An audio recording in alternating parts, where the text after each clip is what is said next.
good old Johnny boy. How you doing today, buddy? I'm doing fantastic. How about you, my friend? I'm hanging in there. Believe it or not, folks, this the crud that just seems to continue to haunt me is back again. So bear with me if I sound a little congested. I am congested. But tonight we're going to focus on another avenue of why they want to take your guns away. And tonight we're going to be focusing on the Federal Reserve. And we're also going to talk about the legislation that was introduced by Dianne Feinstein this week and a possible scenario as far as how to get that thing rammed through.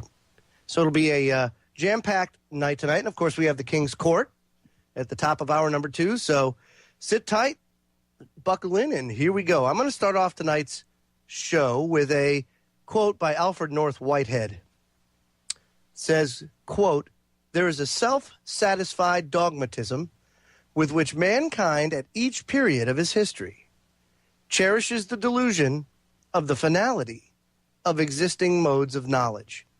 Just keep that in mind as we go through the broadcast tonight. And a lot of my research into the Federal Reserve led me to this one particular person, and Tom Schaff is his name. He did some great research into the Federal Reserve System, and you can find his website, theunjustmedia.com. And he goes on to say, he says, "Dear American, pursuant to your request, I will attempt to clear up questions you have about the Federal Reserve. I spent much time researching the Fed, and these are the shocking, revealing conclusions. The first thing is that the Federal Reserve is a private company. Article 1, Section 8 of the Constitution states that Congress shall have the power to coin money and regulate the value thereof. Today, however, the Fed, which is a private company, controls and profits by printing money through the Treasury and regulating its value. The Fed began with approximately 300 people or banks that became owners, stockholders purchasing stock at $100 per share, although the stock is not publicly traded in the Federal Reserve banking system. They make up an international banking cartel of wealth beyond comparison. The Fed bank system collects billions of dollars in interest annually and distributes the profits to its shareholders. The Congress illegally gave the Fed the right to print money at no interest to the Fed. The Fed creates money from nothing and loans it back to us through banks and charges interest on our currency. The Fed also buys government debt with money printed on a printing press and charges U.S. taxpayers interest. Many congressmen and presidents in the past have said that this is a fraud.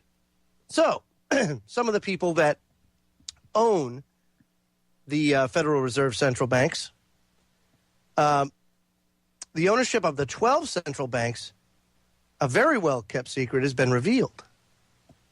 And, of course, you know, a lot of these you may already know about. Some of these have gone by the wayside, but they've been picked up by other people. For example, the Rothschild Bank of London, Kuhn Loeb Bank of New York, the Warburg Bank of Hamburg, Israel Moses Seif Banks of Italy, the Rothschilds Bank of Berlin, Goldman Sachs.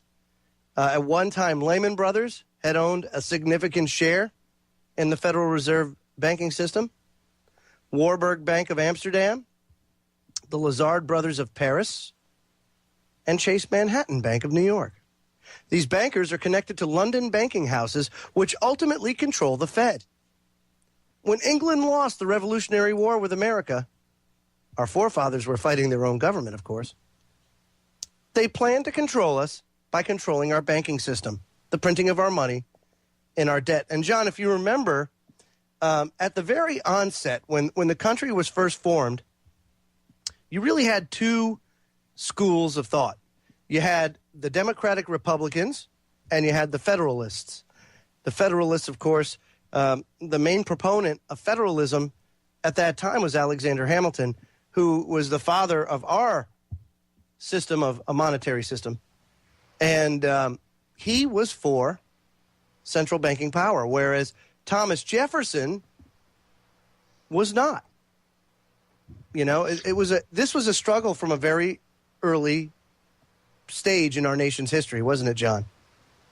Yes, it was. And as a matter of fact, Jefferson and Hamilton got into quite a few heated debates over the subject of whether or not to have a central bank in the early United States. And luckily, Jefferson ultimately won out, and this country experienced at least 80 years of freedom. Yep. No, that's right. Now, in our nation's history, folks, of course, we've had the first Bank of the United States. That was the one that Hamilton had put into place. Then we had the second Bank of the United States. When the charter ended, Madison put it in place. Then you had the third Bank of the United States, which is, of course, now the Federal Reserve. And the other two were not, I don't think they were private banks. They were banks of the United States. However, it was a central banking concept.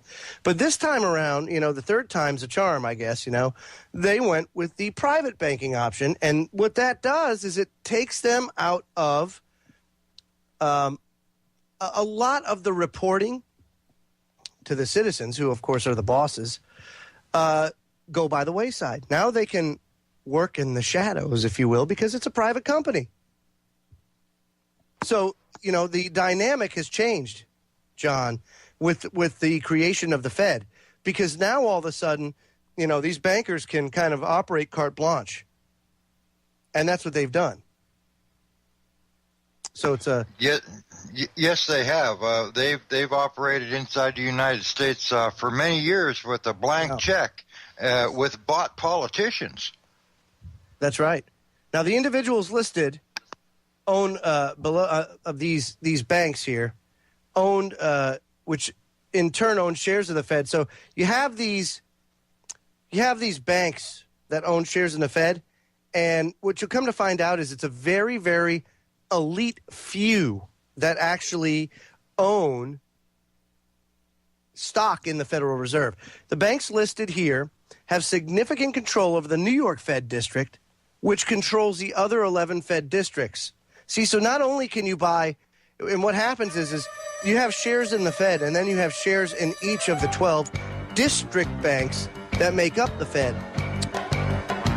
So when we come back, I'm going to talk about that because it's a very interesting structure. And you'll find that there's very few families involved here. So you can understand why it's so important that they fleece us. You'll see. We'll be right back after these messages. You're listening to the Freedom Links Conspiracy Chronicles right here on the Orion Talk Radio Network. We'll be right back.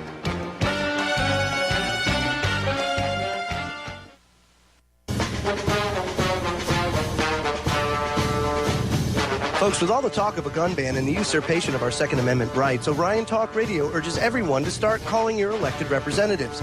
Call the Capitol Hill switchboard at 202-224-3121 and ask for your congressional representative and let them know we're not going to take this. Please call or email your congressperson today. Get out now and start mobilizing protests.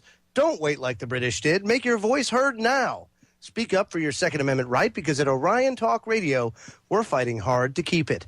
Joe Joseph here, along with John King. We're discussing the Federal Reserve, and before the break, I was talking about who owns the Fed.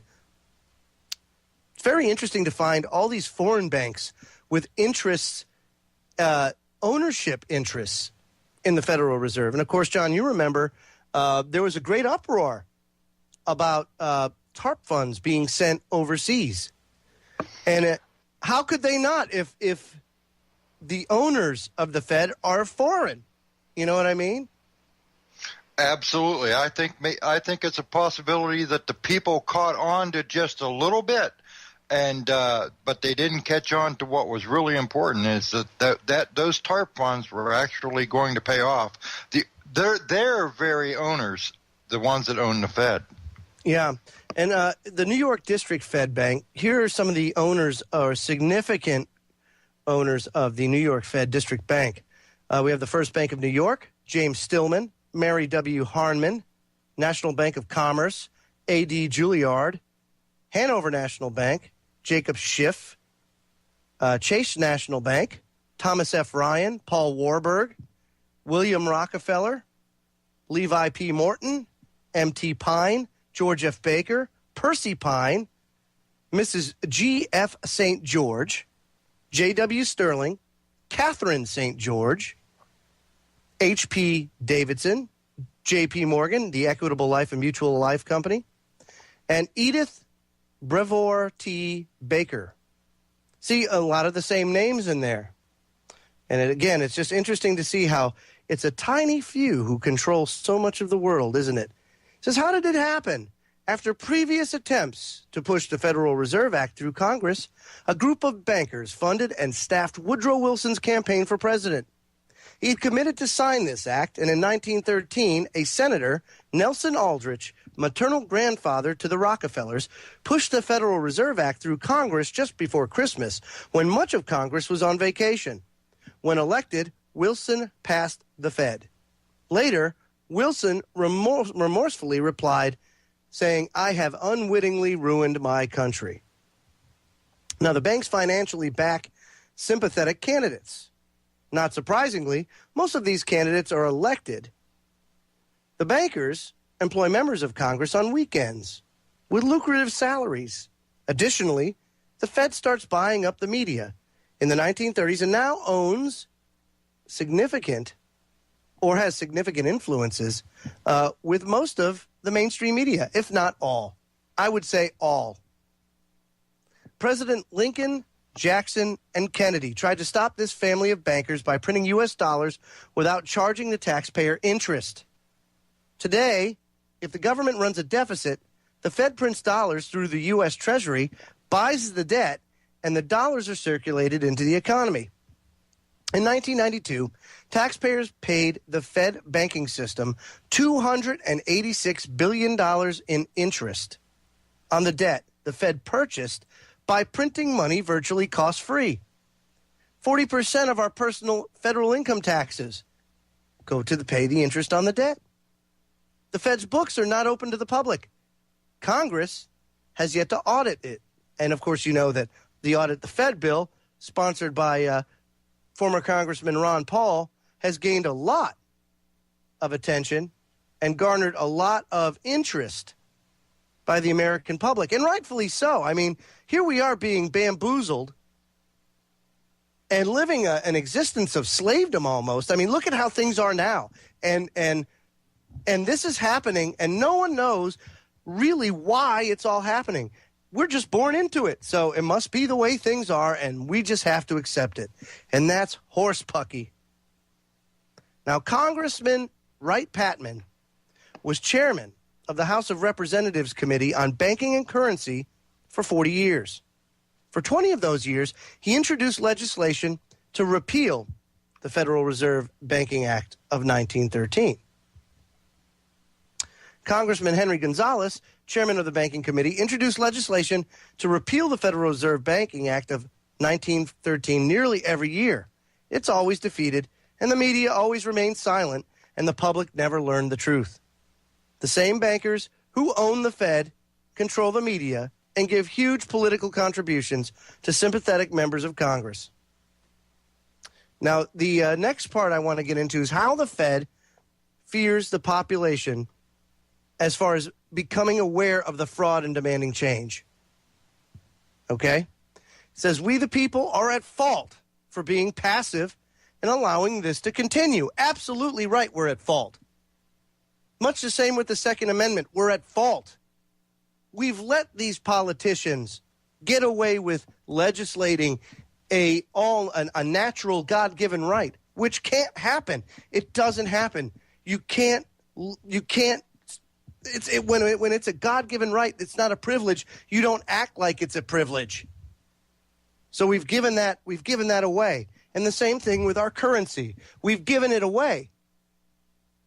And then everything's just supposed to be okay. Why the Fed? It keeps us from the cyclic activity that we saw before. When we were on the gold standard and you had depressions.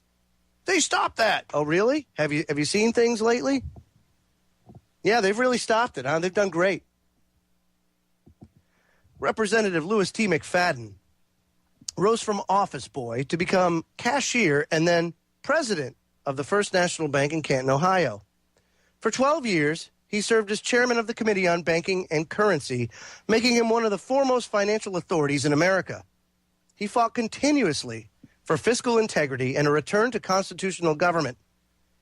The following is a portion of Representative McFadden's speech quoted from the Congressional Record, and this is on page 12595 to 12603. And Louis P. McFadden said, "The Federal Reserve Board, a government board, has cheated the government of the United States and the people of the United States out of enough money to pay the national debt. The depredations and the iniquity of the Federal Reserve Board and the Federal Reserve banks acting together have cost this country enough money to pay the national debt several times over." About the Federal Reserve banks, Representative McFadden said, quote, "They are private credit monopolies which prey upon the people of the United States for the benefit of themselves and their foreign customers, foreign and domestic speculators and swindlers, the rich and predatory moneylenders. This is an era of economic misery, and for the reasons that cause that misery, the Federal Reserve Board and the Federal Reserve banks are fully liable." On the subject of media control, he states, quote, $500,000 was spent on one part of the propaganda organized by those same European bankers for the purpose of misleading public opinion in regard to it. Now remember, this is happening at the time of the Fed. Louis T. McFadden was an influential representative during this time. And there was much talk. This was talked about far and wide. You have to remember, folks, the public at this time was much more plugged in to the realities and the events that were happening in the country, even though there was no internet, even though there was no television, and radio was in its infancy. I mean, extreme infancy. So even through all that, this was still a hot-button topic. The money powers, the money trust. Look in periodicals of past times. You will see that it's spoken about far and wide. This was of grave concern to the American people. And all of a sudden it just disappeared? I don't buy it. Folks, we'll be right back after this. Much more about the Federal Reserve when the Freedom Links Conspiracy Chronicles returns.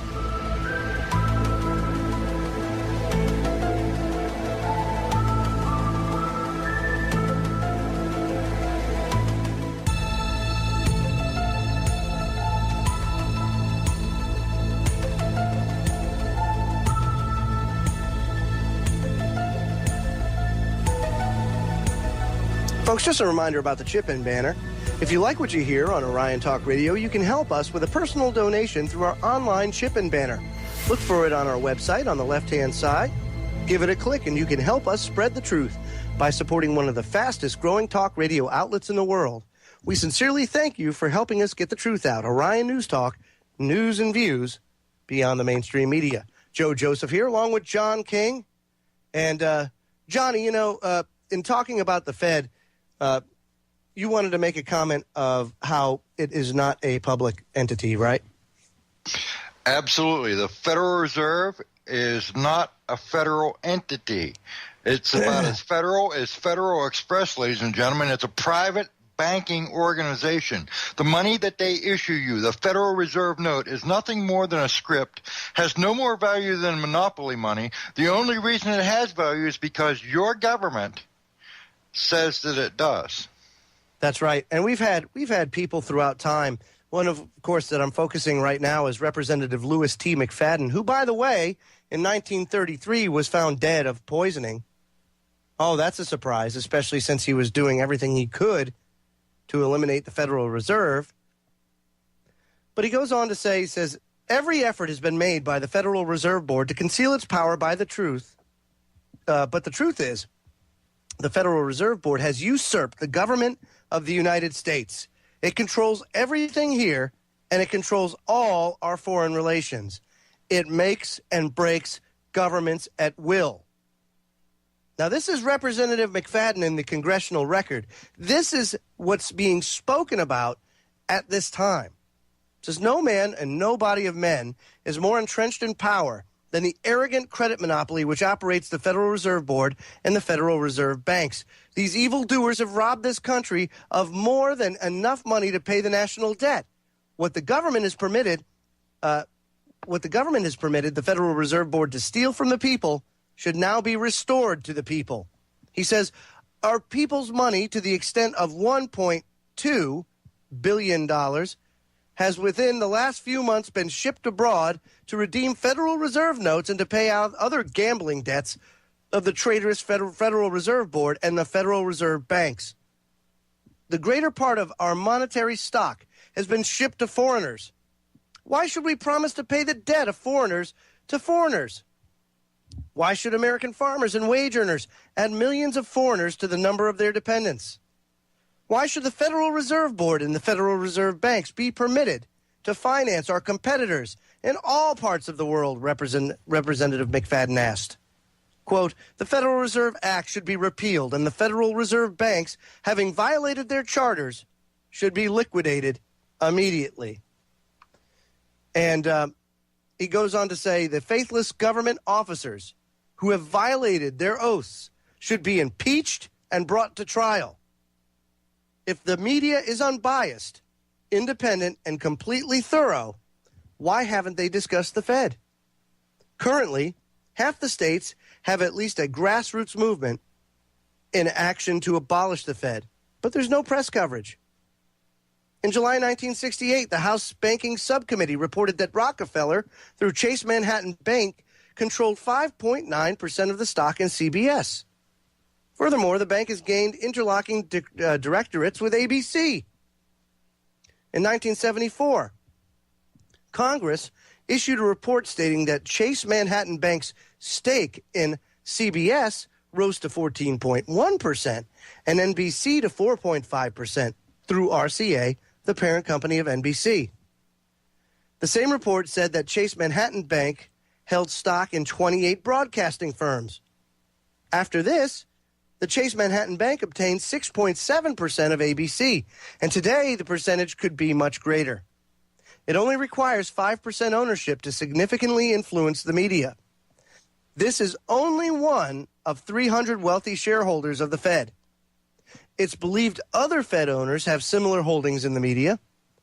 To control the media, Fed bankers call in their loans if the media disagrees with them. Rockefeller also controls the Council on Foreign Relations. We say that, and I cannot stress that organization enough. Bilderberg, Trilateral, Club of Rome, all those other organizations aside, the CFR is the head of Leviathan. That's one of them.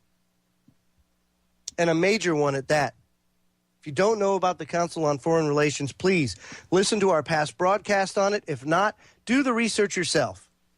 You'll find a major, just an unbelievable amount of media people and banking interest all colluding together. And again, the idea is to control foreign policy and the world, for that matter.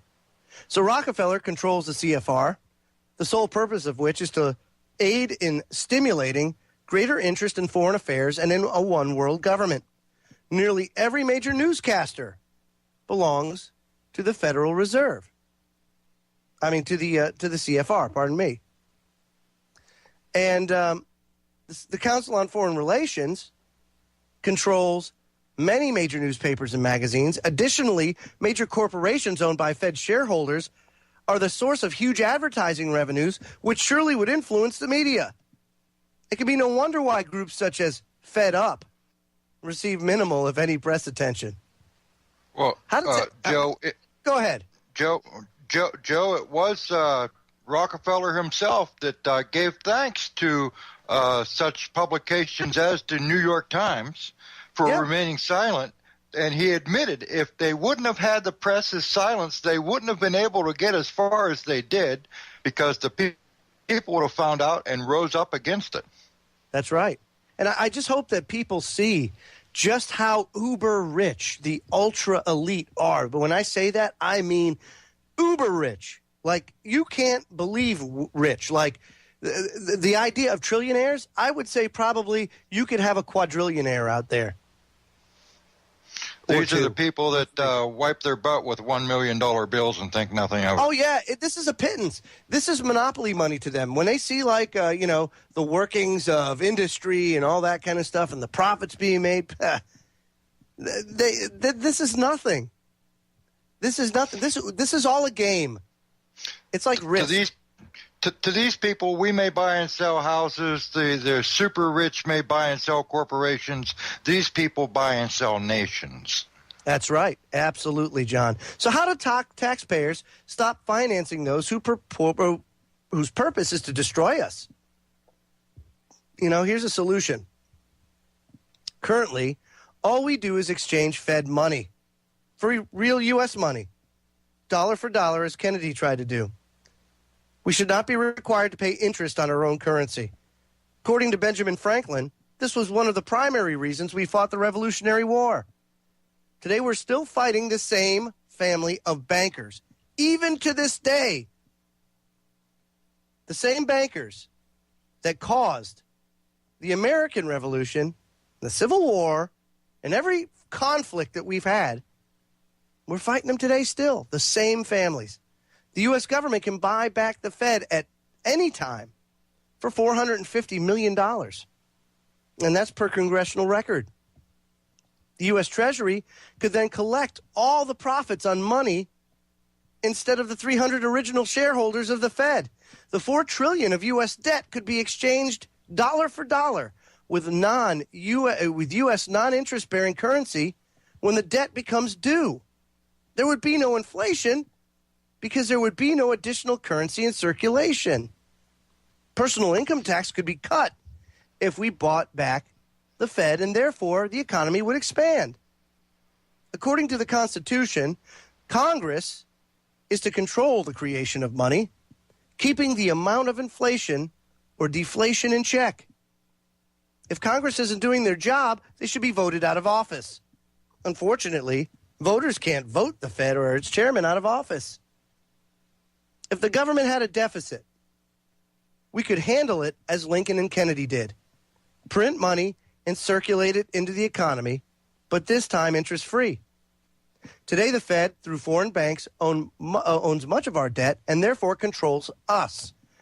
The Fed will cease to exist as taxpayers become informed and tell other taxpayers. The news media and Congress will have no choice but to meet the demands of grassroots America. And it's true. If we could get this into place, it would all come crumbling down. But it's a significant hurdle to be achieved because if you look, everybody that is instituted interest-free currency has been assassinated, executed. People that have fought and made any significant headway against the Federal Reserve, they're dead.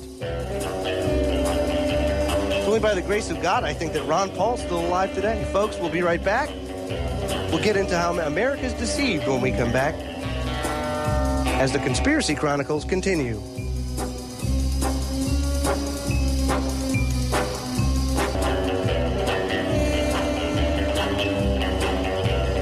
Folks, don't forget to check out our social media pages such as Facebook, Twitter, and YouTube. You can like us, tweet us, and watch us all just by clicking the links under the social media section on our website. The biggest fear that the globalist gangsters have is the truth. So help us spread it far and wide by linking to us through our social media pages. Thanks for helping make Orion Talk Radio one of the fastest growing talk radio outlets. Joe Joseph here, along with John King. We're talking about the Federal Reserve, specifically now about solutions. How do we get rid of the Federal Reserve? By law, we can buy back the Fed for the original investment of the Fed's 300 shareholders, which is about $450 million. If each taxpayer, John, paid $25, we could buy back the Fed and all the profit would flow into the U.S. Treasury. Well, then why don't we do that, Joe? Yeah, we'd have to figure out a way to do it, but we could buy back the Fed. You know, and I think that would require congressional action. But heck, even with that type of money, you could by the congressman to vote yes. You know? Oh, I mean, absolutely. So, yeah, I mean, an investment of $450 million, even $1 billion, you know, you go there, there's 535 of them. You know, you throw them $1 million, hey, baby, here's $1 million. You know, vote yes tomorrow, right? All right, hey, you know what? The enemy of my enemy is my friend.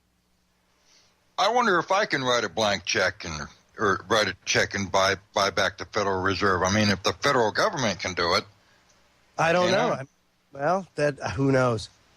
It goes on to say, in other words, by Congress allowing the constitutionally illegal Fed to continue, much of your taxes go to the shareholders of the Fed and their bankers. The people who enacted the Fed started the IRS within months of the Fed's inception. The Fed buys U.S. debt with money they printed from nothing, then charges the U.S. taxpayers interest. The government had to create income tax to pay the interest expense to the Fed's shareholders, but the income tax was never legally passed. The Fed is illegal per Article 1, Section 8 of the U.S. Constitution, and not one state legally ratified the 16th Amendment, making income tax legal. Not one.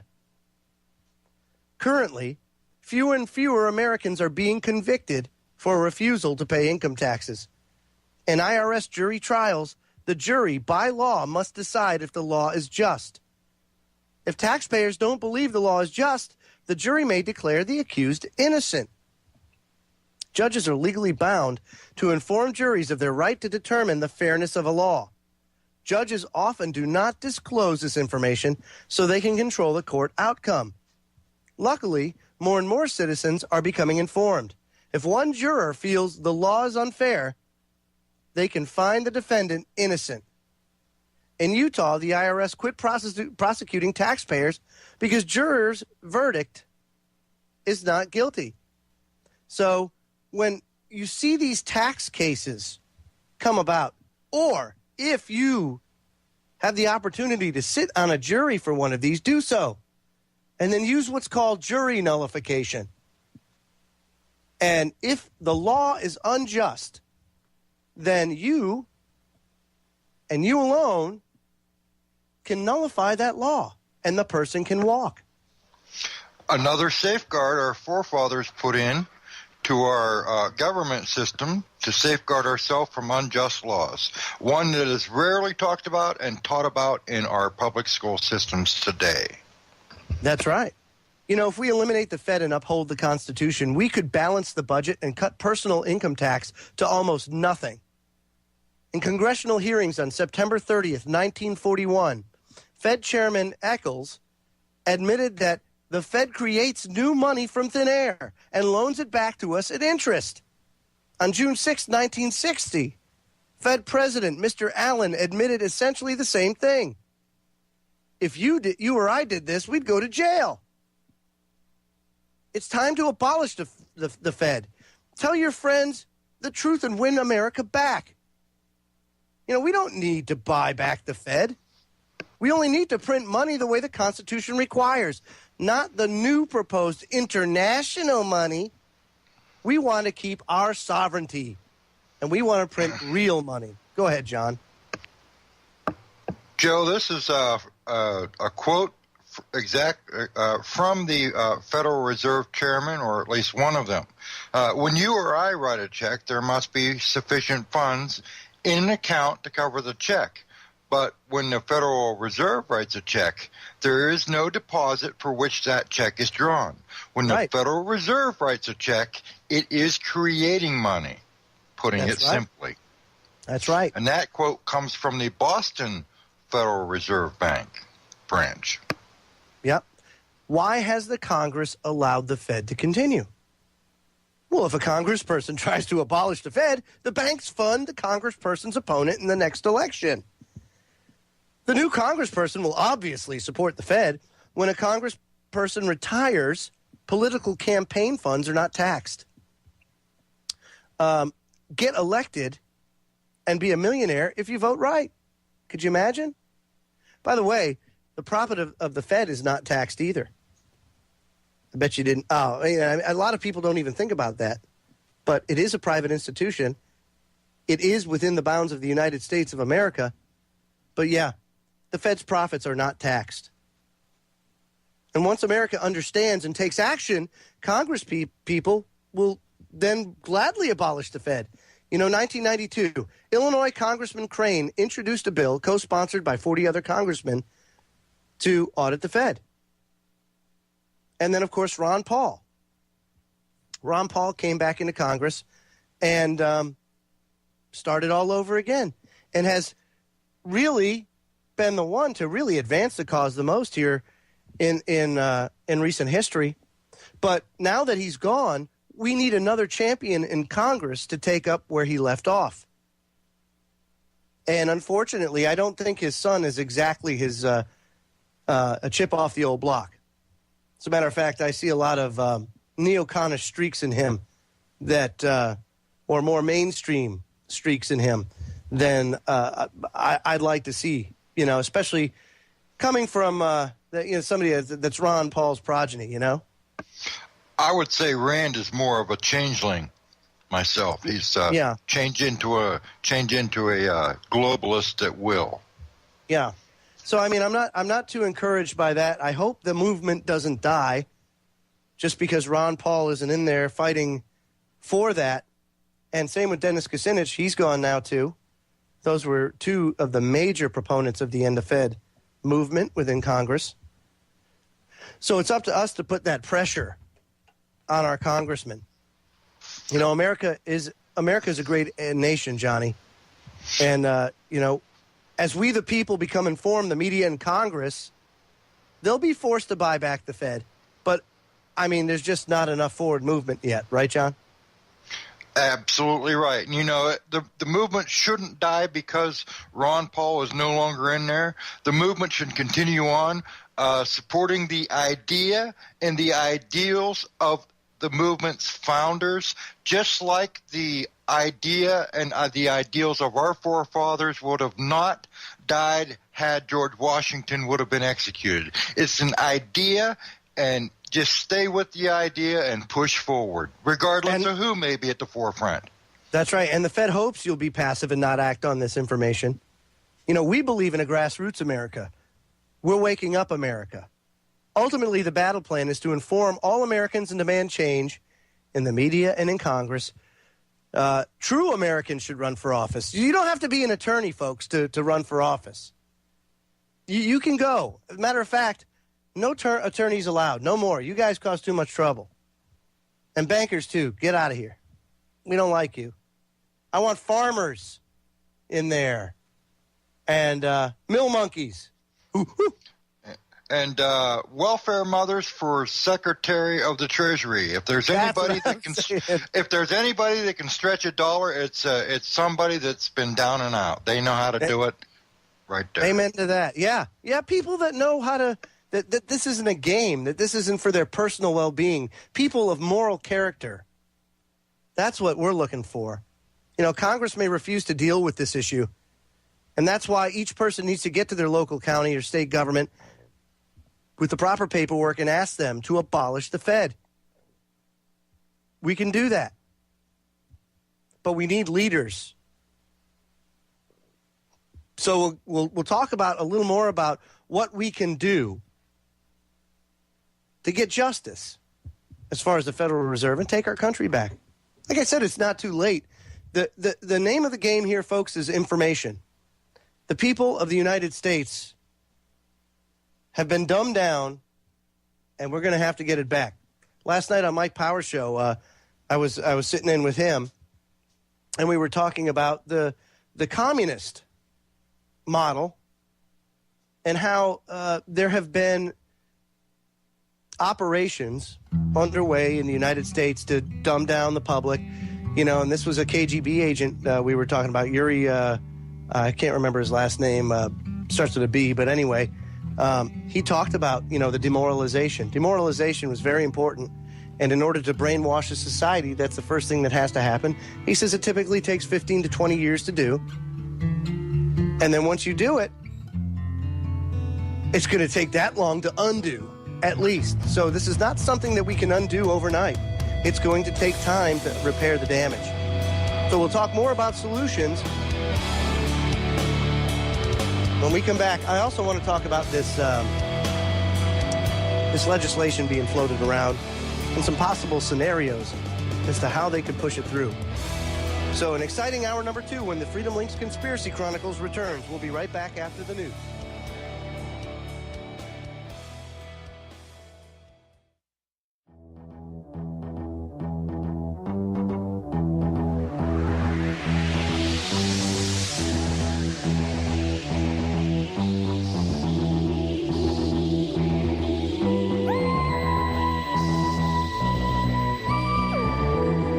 Welcome back, folks.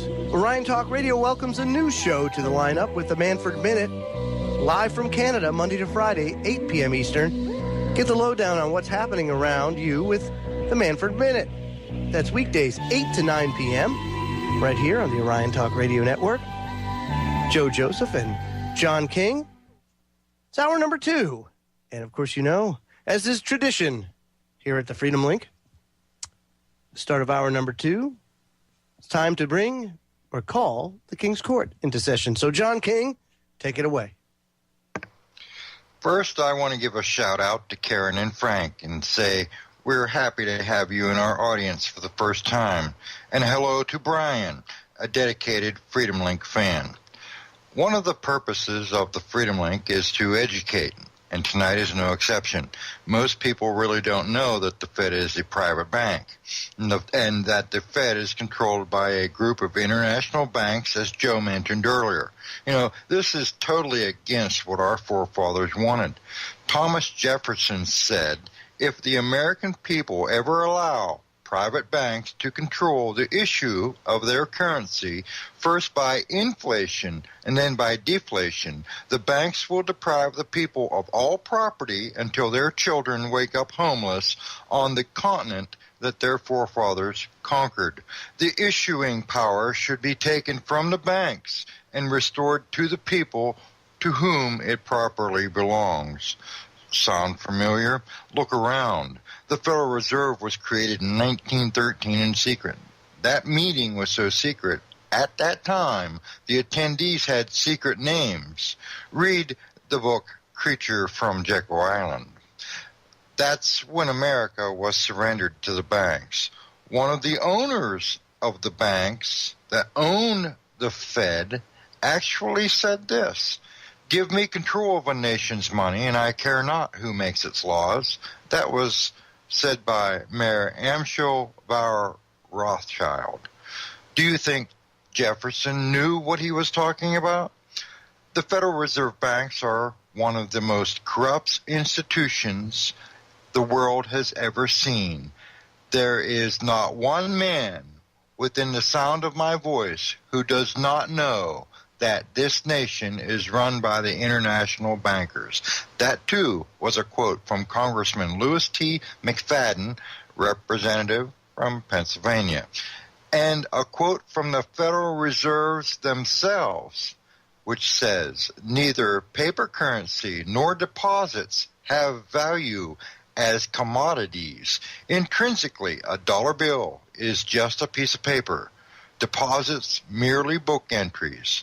And that was taken from the Modern Money Mechanics Workbook, Federal Reserve Bank, Chicago, 1975. Right there, they admit that commodities such as silver and gold have value and paper currency has none. One president tried to do away with the Federal Reserve and even went so far as to print U.S. notes instead of Federal Reserve notes, but within a year paid for that with his life. And of course, I'm talking about President John F. Kennedy. You take a look around you. You and everything you see is owned by the banks. The money whores in Washington are spending your inheritance away like a blank check to your life and the lives of your children, and yes, even their children. The Fed has promised to keep interest rates at zero or near zero, at least until 2017. The Obama administration wants to raise the debt ceiling. America is not only morally bankrupt, but financially bankrupt as well. Under our current debt payment plan, even with zero interest, we couldn't make the payment with our gross national product. What does that mean? That means that the government has spent and is borrowing more than it can afford to pay back. So now you raise taxes or you do without. And if you think they're going to balance the budget, you are mistaken. Cutting $4 trillion over 10 years is not the answer, especially when you raise the debt limit $10 trillion in the last 3 to accommodate the empire. I would like to see where we are in June of this year. If you ever wondered why the push to take your guns is in fact that the American people, when they realize they have been plundered, robbed, and sold to the central world banking system, and the government was a willing accomplice, it's not going to be pretty, folks. So if you can't afford to buy silver and gold, I suggest bullets, beans, toilet papers, and tampons. If you think it can't happen, tell that to the many bankers and Wall Street investors on October 23rd, 1929. As they went to work on the 24th of October 1929 and was a witness to the great stock market crash and the beginning of the Great Depression. Many taken by such surprise, they flung themselves out of their office windows. And you know, Joe, my great-grandmother said to me at one time during her life when I was visiting with her, John, it was the only day in creation's history that it rained bankers onto Wall Street. Brought on by the Federal Reserve System, mind you. Smart woman.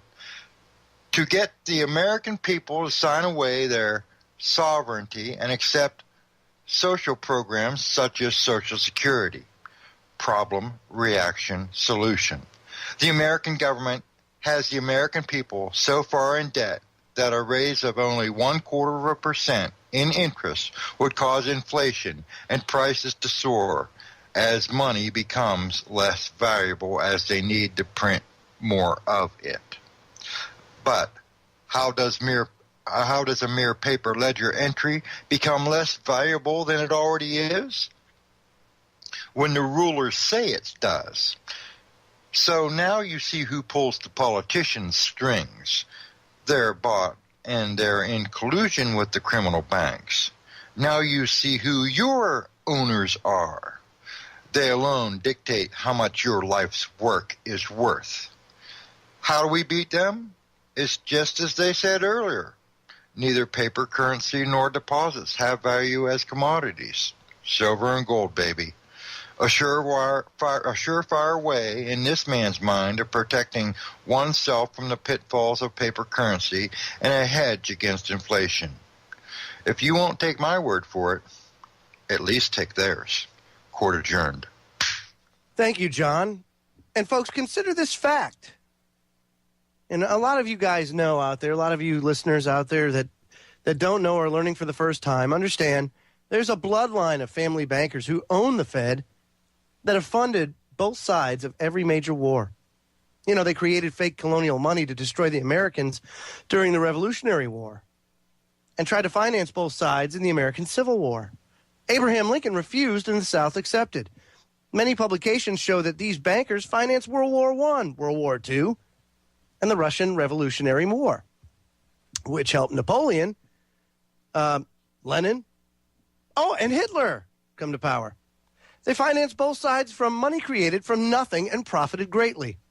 These same bankers created a number of American depressions to change the U.S. legislation and seize our wealth. It's very interesting how this happened. This is why our forefathers wrote in the Constitution that only Congress can issue money.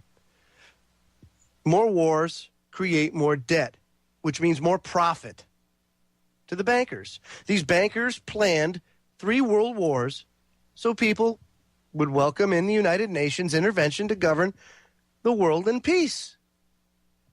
I mean, look at how this is all unfolding, folks. Joe, you said war makes profit for the bankers, and the bankers own the media, and the media controls the people by the very means of what they see, hear, and think. I mean, it's Isn't that amazing?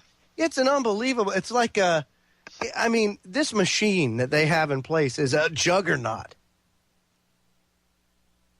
The banks have publicly announced that they will force us to a cashless society. Further, they plan to create a one-world government through the United Nations, headed by the Fed, the Trilateralists, and the CFR. You know, by the definition of treason, they've committed treason. This means you lose your rights under the Constitution and Bill of Rights. Doesn't sound so far-fetched after all now, does it? Especially in this day and age. A little ways back, 24 senators, two of them presidential candidates at the time, Harkin and Tsongas, and 80 representatives signed what was called a Declaration of Interdependence. This declaration, designed to make a one-world government, is treason to the oath they took. But the media remained silent. Just another example of how they own everything. But it can all come down in an instant if people just woke up. We'll be right back, folks. Much more to come here on the Freedom Links Conspiracy Chronicles.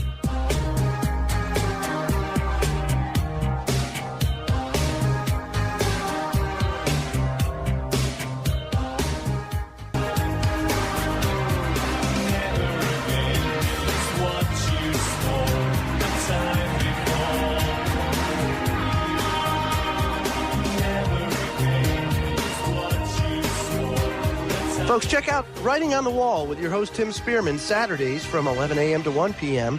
Get the information you need to know, as only Tim Spearman can deliver it. That's Saturdays, 11 a.m. to 1 a.m. exclusively, 11 a.m. to 1 p.m. exclusively here on the Orion Talk Radio Network. Joe Joseph along with John King. We're talking about the Fed, specifically about solutions, and just about all the shenanigans that the Fed is up to. What it all means. We went through the history, very brief history of it. You know, the Fed announced publicly that their first objective was to get nationalism out of the American people's heads because patriotism to a country would not be of value in the future. You know, the media makes us think the UN has all the answers. And to think, I like this term, John, ready? To think globally. Yes, you must have a global approach to everything.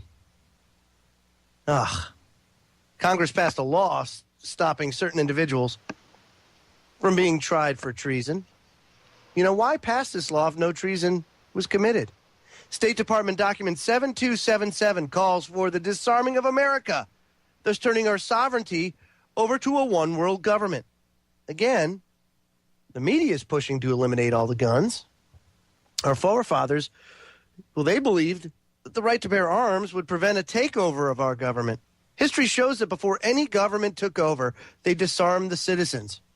Hitler did it, and before our Revolutionary War, King George told us to disarm. And it's a damn good thing we didn't, right, Johnny? Absolutely. So under the Federal Reserve Act, the bankers control our economy. The Fed controls interest rates and the amount of money in the economy. These factors determine either economic prosperity or lack thereof. Bankers are now pushing for a one-world government and a cashless society. Why cashless, you say? Well, no cash means no money for drugs, no theft, and the ability to collect taxes on the underground economy.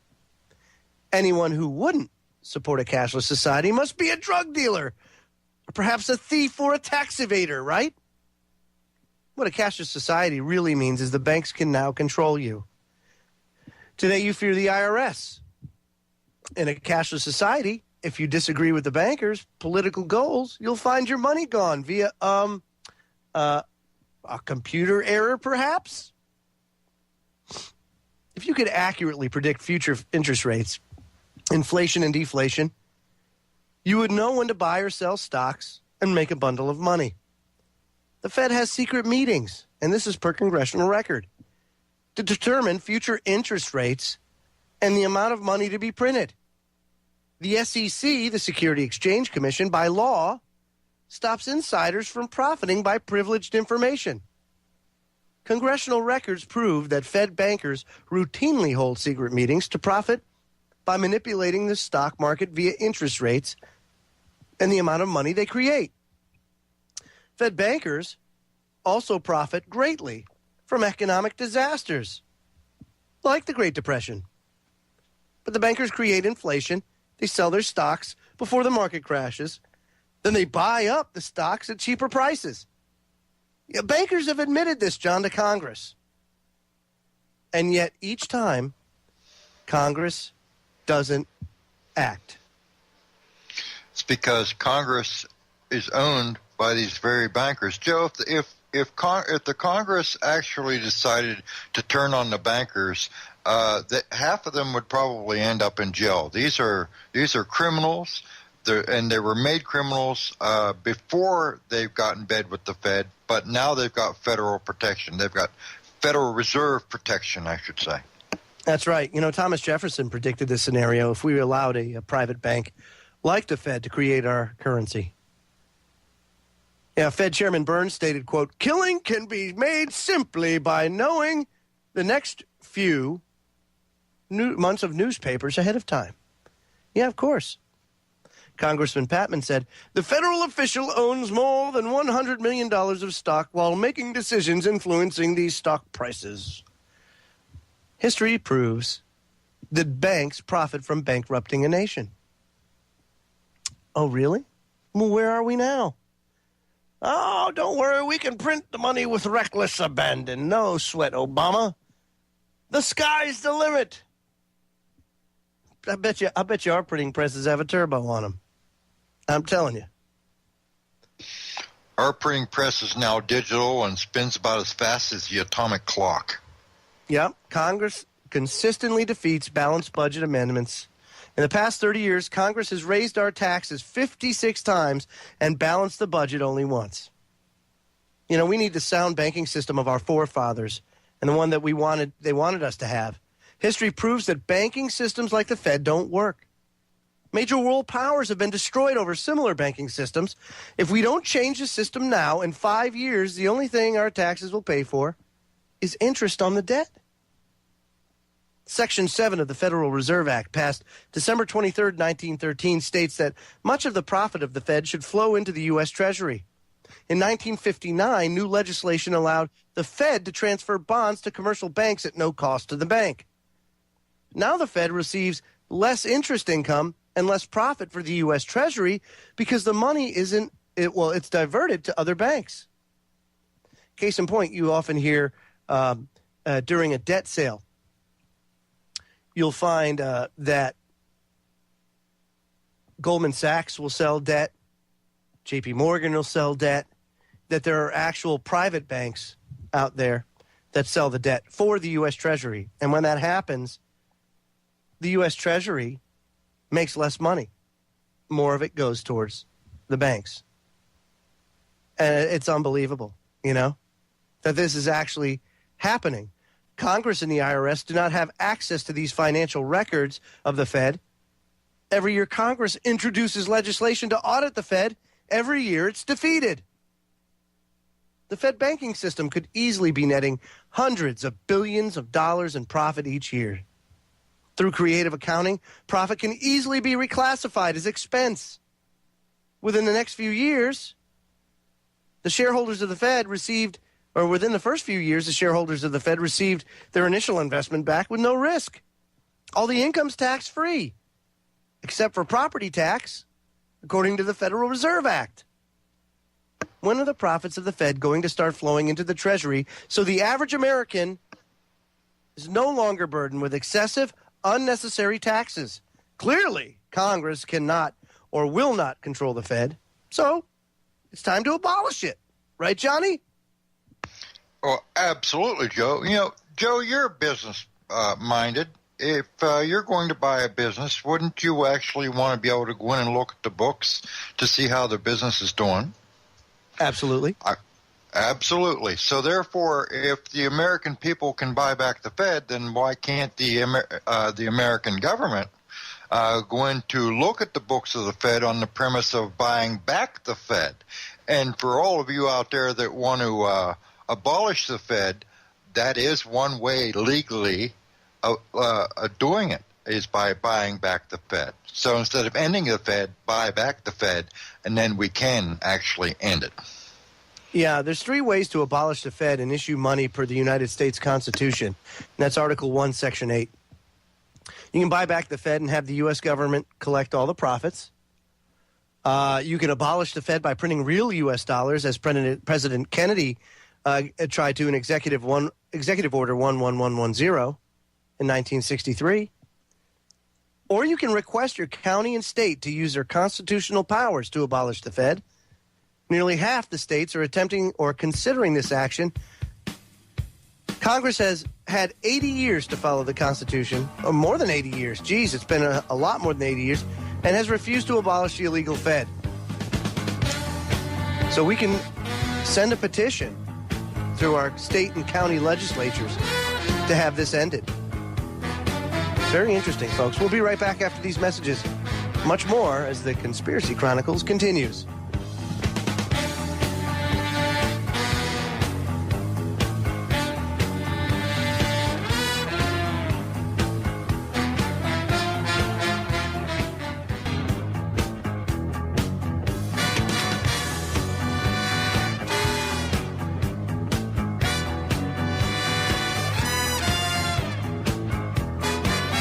Folks, check out Soldiers for Peace International with your host, Rick Stegenborg, Saturday afternoons from 1 to 3 p.m. Eastern, when enough people abandon the belief that war is inevitable, it will become unthinkable.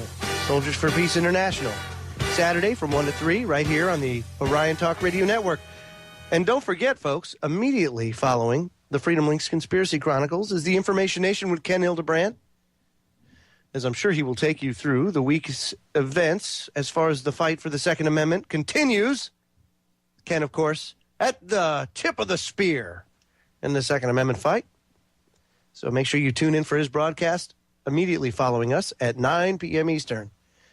Now, before we get into the gun legislation, as I like to keep that fresh in everybody's head, I want to talk about why our forefathers fought the powers that created the Fed. You know, it was Mayor Amschel Rothschild that said, "Allow me to control the issue of the nation's money, and I care not who makes its laws." I don't know if he said it with the devious laugh, but it always adds a little more power when you do that. But he also said, if one unscrupulous group is allowed to print a nation's money, it can eventually use that money to gain control of the press and the politicians, and thus gain control of making the nation's law, and finally control of the nation itself. You know, 1921, the stockholders of the Federal Reserve financed an organization called the CFR.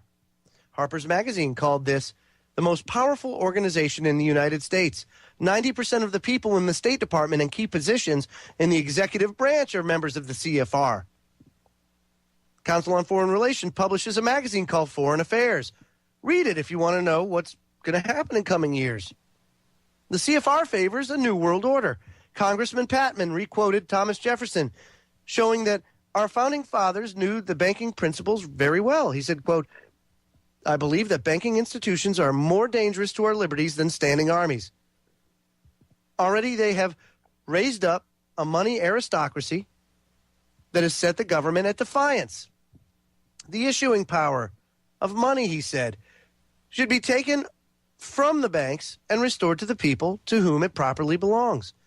The American Revolution was a struggle to wrest control of wealth from the Bank of England and to restore the centers of power to the people where it properly belongs.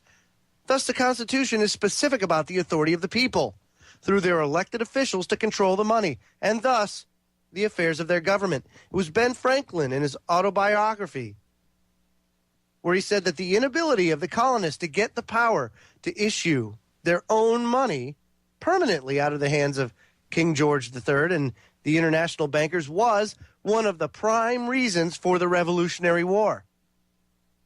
Thomas Jefferson said, quote, "If the American people ever allowed private banks to control the issue of currency, first by inflation, then by deflation, the banks and corporations that will grow up around them will deprive the people of all property until their children will wake up homeless on the continent their fathers conquered."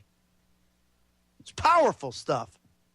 Congressman Charles A. Lindbergh of Minnesota said, Quote, "This Federal Reserve Act establishes the most gigantic trust on earth.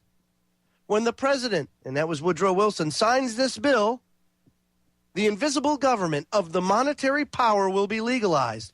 The worst legislative crimes of the ages perpetuated by this banking and currency bill." Robert H. Hemphill, credit manager of the Federal Reserve Bank in Atlanta, said, quote, "We are completely dependent on the commercial banks. Someone has to borrow every dollar we have in circulation, cash or credit. If the banks create ample synthetic money, we are prosperous. If not, we starve. We're absolutely without a permanent money system." When one gets a complete grasp of the picture, the tragic absurdity of our hopeless position is almost incredible. But it's the banking problem. The banking problem is the most important subject intelligent persons can investigate and reflect on. It's so important that our present civilization may collapse unless it becomes widely understood and the defects are remedied very soon. Interesting, isn't it?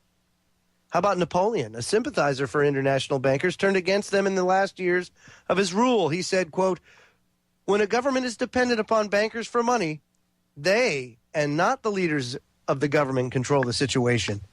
Since the hands that give is above the hand that takes, money has no motherland. Financiers are without patriotism and without decency. Their sole object is gain." I mean, this is all history, folks. These are people in history talking to us. And isn't it interesting that it was a long time ago these people talked, and we didn't listen. It fell on deaf ears. And we're in a serious situation now. We're in a situation where you have a senator who took an oath to support, protect, and defend the Constitution of the United States against all enemies, foreign and domestic, has now introduced legislation that's supposed to bamboozle you and think that they can enact legislation that takes rights away, which they cannot. You have to give them away. But she has the audacity to say you can't own certain types of firearms. You can't have high-capacity magazines. You can't have 150-year-old technology semi-automatic rifles simply because she deems them dangerous. Simply because they see the writing on the wall. And they know the gig is up. They know that the shell game is about to be over. And they know that there's going to be some very hard times ahead. So they're trying to take the guns away. And the best way they can do it is to fool you into it. And to scare you into it. And all I can say, folks, is don't be afraid. Don't be scared. Understand where it's coming from. Understand that you are being deceived. And understand you have the power.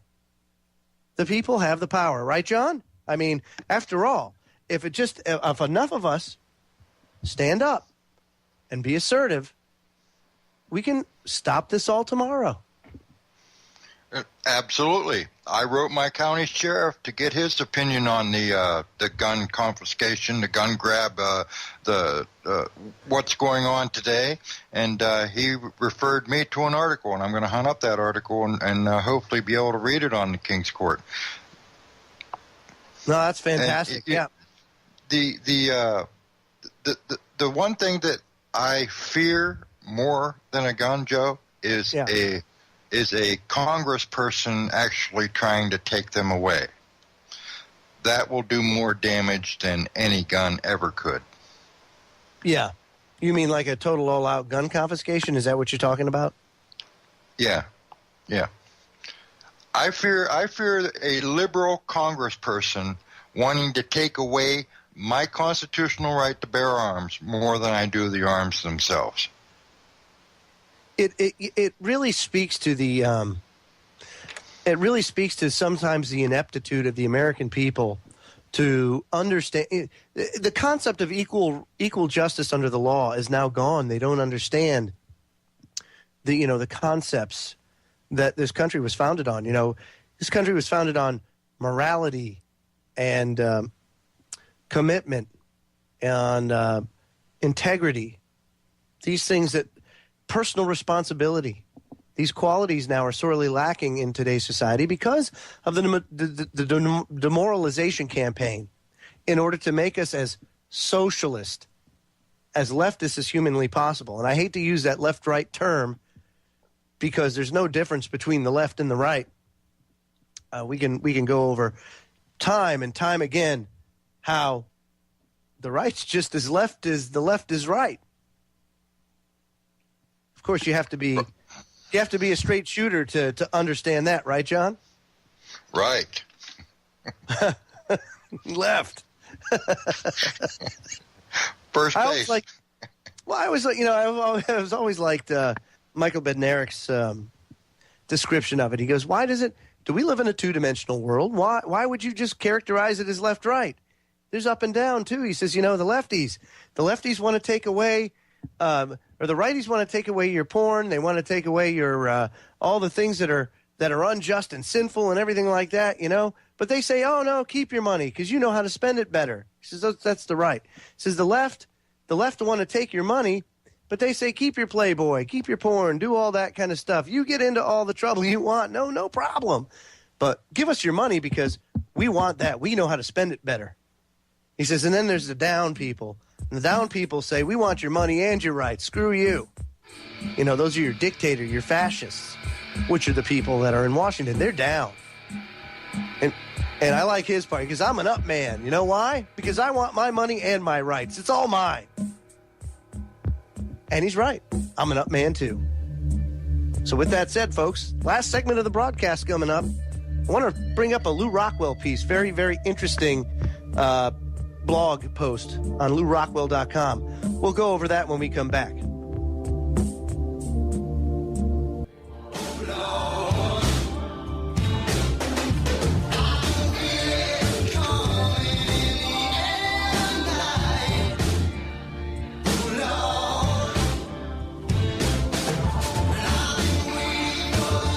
Folks, Connecticut firearms manufacturer Ruger has made it easy for you to petition your local congresspersons and let them know how you truly feel about a restriction of your Second Amendment right to defend yourself from predators and a government gone awry. Please take the time to click the ad link on the front page of Orion Talk Radio and help us defend our Second Amendment right. Joe Joseph here, along with John King. We're just about to wrap up this show for this evening.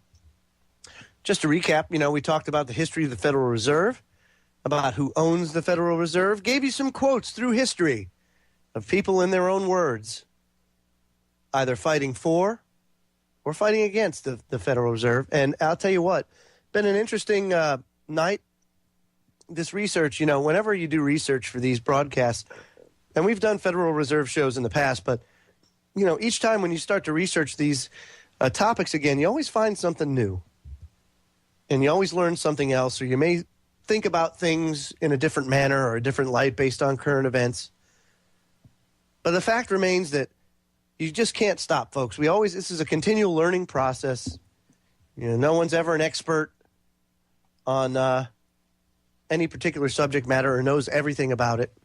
And so, you always have to dig and learn and seek for that truth and that added information. So don't ever stop. Always have that thirst for knowledge. Go ahead, John. And I might add that there's more search engines out there than Google and Ask. I mean, check the smaller search engines. Google and Ask have had their algorithms screwed with, so they only return certain results and ignore other results. But if you go to other smaller search engines such as DogPal and the Spider, you might get a much more broad search than you would by using the main ones. Right on, man. Right on. And folks, I was talking about, how might they get this legislation passed? I know that you hear quite often that that right now they don't have the votes to get this gun ban passed. And like I said, compromise is ultimately what's going to happen. This is the opening salvo that shoots for the moon. And, it'll go back and forth. Ultimately, you'll have compromise. But typically, even that compromise will not have the support initially. So I don't think Sandy Hook was the last event that we're going to see. As a matter of fact, I'm fairly confident and certain that more are soon to follow. And the Lou Rockwell blog posted by Becky Akers says, "Do not fly. The Fed may be planning a massacre at checkpoint lines." I'm not certain whether the Washington Times considers itself mainstream media, and if it does, whether anyone else agrees. But it contains a lengthy warning that the Fed coats may be plotting a mass shooting at one of the TSA's checkpoints, a la Newtown or the movie theater in Colorado. Why would our rulers murder more of us? Because another massacre would likely lead to even more calls for gun control measures, as well as discussions of arming TSA workers. The writer bases his story on a report from a, quote, TSA source who says he and his fellow gropers are being instructed to save themselves instead of attempting to protect passengers. Good. Those inept bozos scrambling to escape rather than pestering passengers gives the latter the best chance of surviving. Quote, it's unclear whether the TSA is conducting this training at airports around the nation or only at the airport where the source, a veteran of the agency, is assigned. Expressing fear bordering on extreme distress, the TSA source claims that his life, along with the lives of other unarmed TSA personnel, would be in grave danger were an airport checkpoint shooting to unfold. Yeah, what a pity to take out thieves and sexual assailants when perfectly good passengers are milling about. Of course, this is the scenario that many genuine experts in security, as opposed to the charlatans at the TSA, have predicted for years, that bad guys will attack the hundreds of people whom the TSA delays in long, vulnerable lines. And it's yet another proof that the agency actually endangers rather than protects passengers. Politicians of even minimal decency and concern for their constituents would abolish the TSA rather than annually stealing our money to finance its depredations on us. At any rate, if gate rape and game of sexual humiliation and dominance at the government's checkpoints are not enough to keep you from flying, perhaps the suspicion that the serial killers in office hope to slaughter yet more innocents will. And that was Becky Akers of LouRockwell.com. John, what do you think, buddy? I think she's being totally truthful. I just take the word right out of my mouth. I mean, what more do you need? I told you several times, Joe, that they're going to need to pull off more false flags to achieve their goal. They're not going to stop with firemen. They're not going to stop with policemen. And they're most certainly not going to stop with cute little second and third grade kids. They're going to do what it takes to achieve their goal, and they don't care who gets in their way, whether it be kids or U.S. presidents. No, you're absolutely right. And this is not... Folks, when we talk about this, this is not something that you should avoid or disregard as, why, they're just speculating. Well, you know something? In warfare, and that's what this is at its source, it's warfare. You have to understand your enemy and understand that they will go to some very, very, very low down depths to achieve their plans. Look at Sandy Hook, 26 children. I mean, think about it. 99.9% of Americans out there couldn't fathom killing children like that. Yet, that's what these people do. And don't even bat an eyelash. Don't shed a tear. Oh, well, I take that back. Obama shed a tear for it. These are the exact same people, Joe, that take children out and molest them and sacrifice them to their gods, because they're all mainly Luciferian. I mean, 1 million children or hundreds of thousands of children that go missing every year in this country. You know why they're not found? It's because they're shuttled underground to these places where they get molested and by these uber rich. What a fantastic point. Fantastic point. Folks, if you want to know why they get away with this, why they can stoop this low, and you're not familiar with the Bohemian Grove, then do some research into the Bohemian Grove. Alex Jones did a piece on the Bohemian Grove where he actually got in, and you can see some of the things that they do. And also research something called the Franklin Cover-Up. The Franklin Cover-Up exposed a lot of that during the Reagan administration. You might be interested to find out where the children are going and why these people in power can go and just kill children without, again, any sort of guilt, without any effect to their conscience.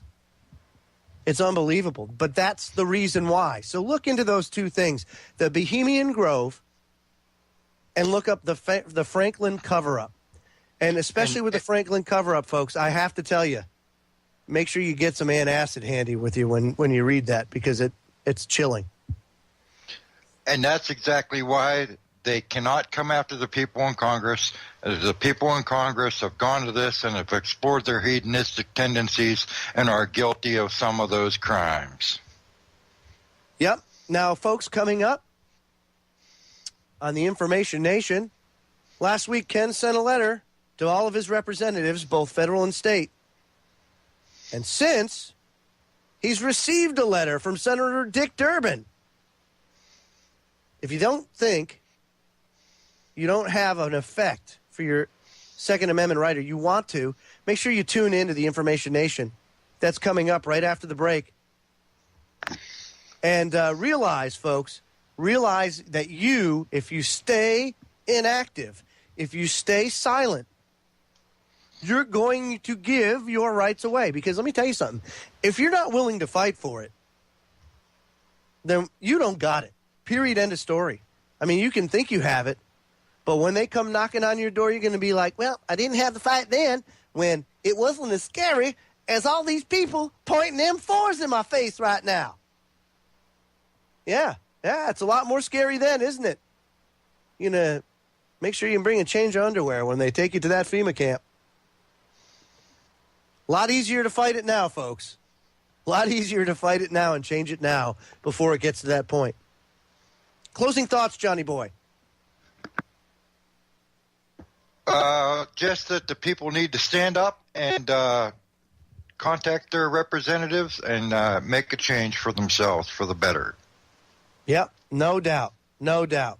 Now, folks, remember, next edition of the Freedom Link is tomorrow night, 9 p.m. Eastern. Of course, the Freedom Link on Monday to Friday, 9 p.m.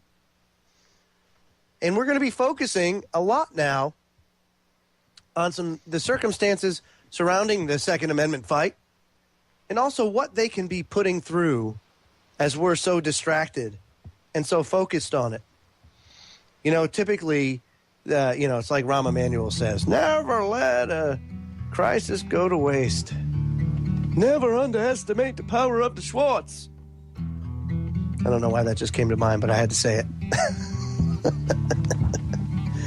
Well, Johnny, it was a good night. Federal Reserve kicked in the pants. Next weekend, folks, Sunday, we'll be going over 9/11. My brother Greg Joseph will be joining us. That's his hot button topic. So we'll be discussing 9/11, specifically looking into Donald Rumsfeld and that September 10th news conference. Oh, $2.3 trillion is missing. I don't know where to go. Oh, we're looking into it. Don't you worry. Well, we'll look into that a little bit ourselves. So it should be a good week of radio. Don't forget, Information Nation on its way after the news. Thank you, America. Have a good night.